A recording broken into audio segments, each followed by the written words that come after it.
आज चाहिँ मैले यति मिठो खिर बनाएर खाएको छु। त्यसको लागि चाहिँ मैले 1 कप अनादी चामल लिएको छु र त्यसलाई म केही समयको लागि भिजाउन राखिदिन्छु। त्यसपछि एउटा तातो कराईमा 2 चम्चा घिउ राखेको छु र खिरको लागि मैले ड्राई फ्रुट्सहरू यसमा राम्रोसँग भुट्छु। भुटेर यसलाई झिकिसकेपछि मैले फेरि घिउ थपेर अघि भिजाएको चामललाई राम्रोसँग भुट्छु। त्यसपछि भुट्दै गइसकेपछि मैले यसमा मिल्क एड गरेको छु। मिल्क एड गरिसकेपछि अब म यसलाई राम्रोसँग मिक्स गर्छु र अघि भुटेको ड्राई फ्रुट्सलाई पनि यसमा एड गरिदिन्छु।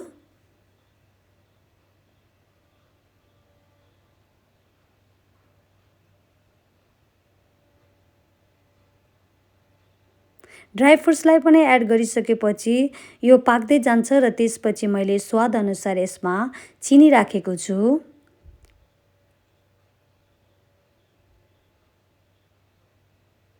र मैले मरिचको धुलो पनि राखेको छु।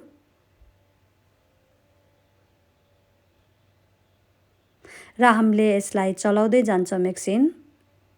हाम्रो खिर असाध्यै मिठो भएको थियो। हजुरहरूले पनि यसरी नै एकचोटि ट्राई गर्नुहोला।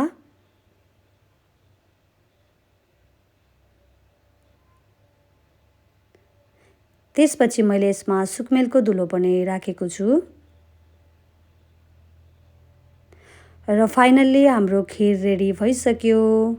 हेर्नुस् त हाम्रो खिरमा मैले लास्टमा यसमा सेफ्रन पनि राखिदिएको छु र फाइनल्ली मेरो खिर रेडी भइसक्यो। Thank you for watching.